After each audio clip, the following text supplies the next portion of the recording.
నమస్తే. ఇన్నాళ్ళు నన్ను సపోర్ట్ చేస్తూ, ఎంకరేజ్ చేస్తూ మీ ప్రేమని నాకు అందిస్తున్న ప్రతి ఒక్కరికి కృతజ్ఞతలు.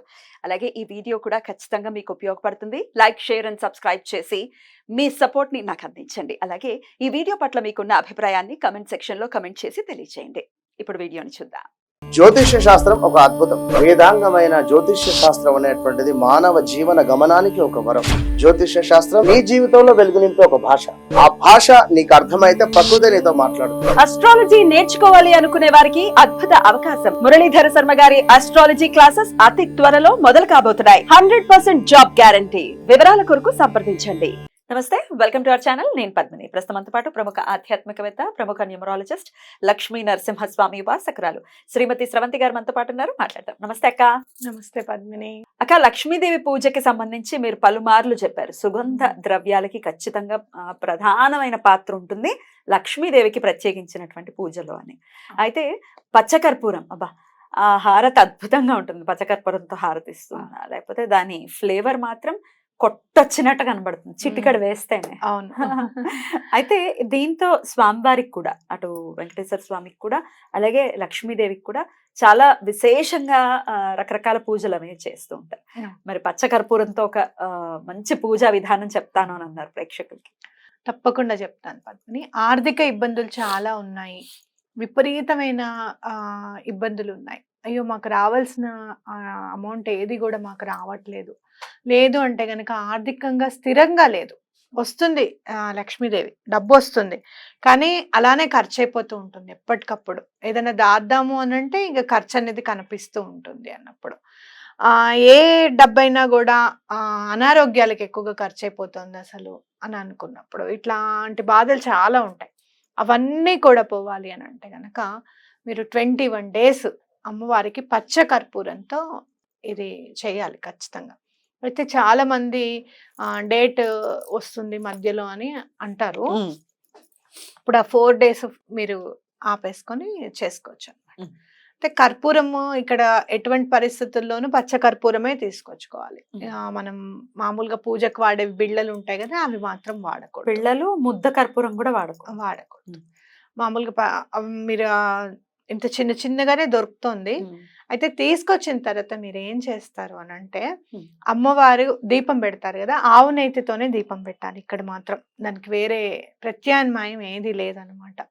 ఒక కర్పూరంది పచ్చ కర్పూరంది తీసుకొని ముందు దీపం పెట్టే దాంట్లో ఆవు నెయ్యిలో ఫస్ట్ వేయాలి. వేసిన తర్వాత అమ్మవారికి దీపం పెట్టిన తర్వాత పూలు అవి పెడతాం కదా, అమ్మవారి దగ్గర ఒక పచ్చ కర్పూరం తీసి అమ్మవారి దగ్గర పెట్టాలి.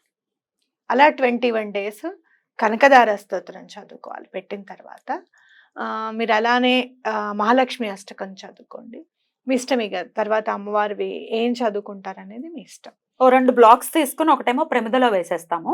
ప్రమిదల్లో సగం వేస్తాము. ఒకటేమో అమ్మవారి పాదాల దగ్గర పెడతాం. పాదాల దగ్గర పెట్టండి. ఆ పాదాల దగ్గర పెట్టింది అలానే ఉంచండి 21 days. మళ్ళీ ఈ కర్పూరం పైన ఇంకోటి పెడతాం. అలా 3 పెడతాం. అలా మీరు ఏం చేస్తారు అంటే ఫోటోకి పక్కగా పెట్టుకోండి ఇట్లా. అలా నిలబడదు అని అనుకున్నప్పుడు పడిపోయినా పర్వాలేదు, మళ్ళీ తీసి పక్కన పెట్టచ్చు, లేదా 5 కూడా పెట్టుకోవచ్చు. ఈ 21 days అయిపోయిన తర్వాత మీరు ఏదైనా వెంకటేశ్వర స్వామి టెంపుల్కి వెళ్ళి ఈ పచ్చకర్పూరాన్ని వినియోగించండి అని చెప్పి ఇవ్వండి.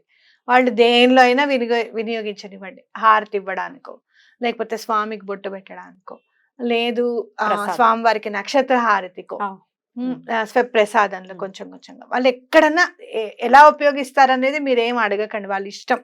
స్వామి ఎలా ఉపయోగించుకోవాలనుకుంటే అలా ఉపయోగించుకుంటారు. ఇంకా ఓకే, మీకు ఎక్కడి నుంచైనా రావాల్సిన డబ్బు కానివ్వండి, లేకపోతే ఆర్థిక స్థిరత్వం కానివ్వండి, మీ బిజినెస్ డెవలప్ అవ్వడం కానివ్వండి, ఒక్కొక్క రోజు దినదిన ప్రవర్ధమానమే ఎలా వెళ్తుంది అని అంటే ఈ ప్రక్రియని మీరు ఇంకా ఆపలేరు. అయ్యో ఒక 2 రోజులు బ్రేక్ ఇచ్చి మండీ చేసుకుందామే అని అనిపిస్తుంది అనమాట. అయితే ఇక్కడ ఈ 21 days చేసినప్పుడు మాత్రం ఎటువంటి పరిస్థితుల్లోనూ నాన్ వెజ్ జోలికి వెళ్ళకూడదు. అదే బ్రహ్మచర్యం పాటించాలి. అది ఈ 2 చాలా ఇంపార్టెంట్ అనమాట. కనకధార ఖచ్చితంగా చదవాలి.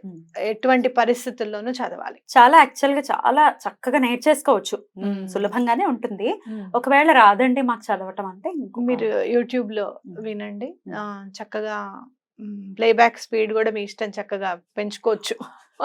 ఎందుకనంటే చాలా మంది నన్ను ఎందుకు ఏం అడుగుతారో తెలుసా, వేరేది ఏదైనా చెప్తారా, అది వినడానికి చాలా టైం పడుతుంది, మాకు పూజకి ఎక్కువ టైం పట్టిపోతుంది అని అడుగుతారు. నేనేమో ఆఫీస్కి వెళ్ళాలి, ఇలాంటివన్నీ ఉంటాయి కదా. వాళ్ళేమో పాపం చదివే వాళ్ళు రాగయుక్తంగా చదువుతారు, లేట్ అయిపోతుందని చెప్తున్నాను అనమాట. మీరు ఎలా అయినా కానీ మనశ్శాంతిగా ప్రశాంతంగా చదివేటట్టుగా చూసుకోండి.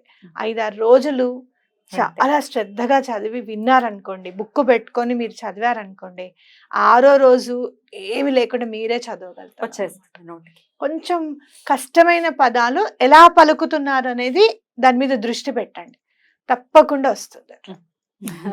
కొంచెం కష్టపడాలి. ఈ కనకధార అయితే 10 నిమిషాల్లో అయిపోతుంది కదక్క. మనం చదివితే 10 minutes లో అయిపోతుంది. ఎవరైనా చదివింది వింటే కొంచెం టైం పడుతుంది. శుభలక్ష్మి గారిది వింటూ ఉంటా, మహాతల్లి ఆ గొంతే గొంతు. అయితే ఆవిడది 10 minutes మరైతే అయిపోతుంది. చక్కగా చదువుకోవచ్చు, చక్కగా వినొచ్చు. అయితే ఎప్పుడైనా కూడా బుక్ దగ్గర పెట్టుకొని వినండి, ఆవిడ చదివింది అయినా కూడా. పొరపాటున ఎక్కడన్నా మిస్టేక్, చదివిన వాళ్ళది ఎక్కడన్నా మిస్టేక్ ఉన్నా, మనం చదివేటప్పుడు ఏదన్నా మిస్టేక్ వచ్చినా, అందుకే నేను లలితా శాస్త్రం కూడా ఎదురుగుండా లేకుండా చదవను. నాకు వచ్చినా నేను బుక్ పెట్టుకుందే చదవను, చూడండి నేను చదవను అసలు ఏదైనా కూడా. అప్పుడు మనం కరెక్ట్ గా చూస్తాం కాబట్టి ఆ దోషం అనేది ఉండదు అనేది గుర్తుపెట్టుకోవాలన్నమాట. నోటికి వచ్చినప్పటికీ పుస్తకం మాత్రం ఉండాలి, చూస్తూ చదవాలి. అద్భుతం అక్క. సో ఇలా 21 days ఖచ్చితంగా చేసుకుని అమ్మవారికి ప్రత్యేకంగా నైవేద్యం ఏదైనా.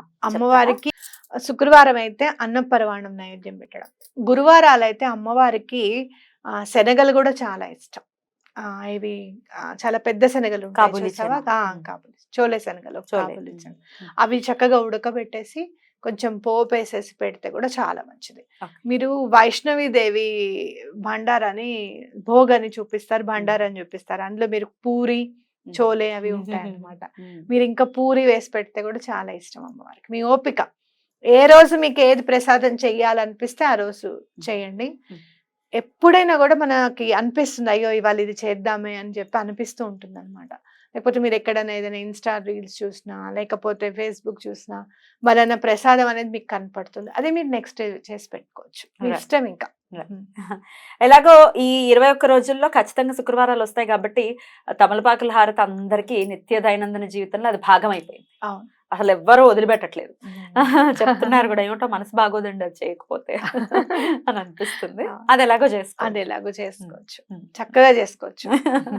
అద్భుతం అక్క, చాలా మంచి. అంటే ఖచ్చితంగా కొన్ని రెమెడీస్ అయితే చేసుకుంటే బాగుండే అని అనిపిస్తుంది. అందులో ఇది వన్ ఆఫ్ ద రెమెడీస్ అని చెప్పుకోవచ్చు. కర్పూరంతో ఎటువంటి పరిస్థితుల్లోనూ లక్ష్మీదేవి అనుగ్రహం మీకు కలుగుతుంది. అందులో స్వామికి, వెంకటేశ్వర స్వామికి ఇమ్మన్నారు కదా అని డౌట్ రావచ్చు. ఆయనకు వక్షస్థలంలోనే వ్యూహలక్ష్మి అమ్మవారు ఉన్నారు కాబట్టి ఎటువంటి పరిస్థితుల్లోనూ మీ పని అయిపోతుంది. డబ్బుకి సంబంధించింది ఏ పనైనా కూడా అయిపోతుంది. 21వ రోజు అంటే అయిపోయిన తర్వాత ఇవ్వాలక్క, ఎప్పుడు అయిపోయిన 21వ రోజు కూడా ఉండాలి. 21 రోజు చక్కగా అన్ని నిద్ర చేసేయాలి. ఎందుకంటే ఫస్ట్ పెట్టింది నిద్ర చేస్తుంది, లాస్ట్ పెట్టింది కూడా మన ఇంట్లో ఉండి, 22వ రోజు మీరు అవన్నీ తీసుకొని వెళ్ళి వాళ్ళకి రావాల్సినటువంటి డబ్బులు, ఇలాగే ఇప్పుడు ఇందాక మాట్లాడాం కదా, అప్పులు ఇచ్చేసామండి అవేమో తిరిగి రావట్లేదు అనుకునే వాళ్ళకి డెఫినెట్ గా హెల్ప్ అవుతుంది. అవ్వాలి అని మనస్ఫూర్తిగా కోరుకుంటూ కృతజ్ఞతలక్క. నమస్తే.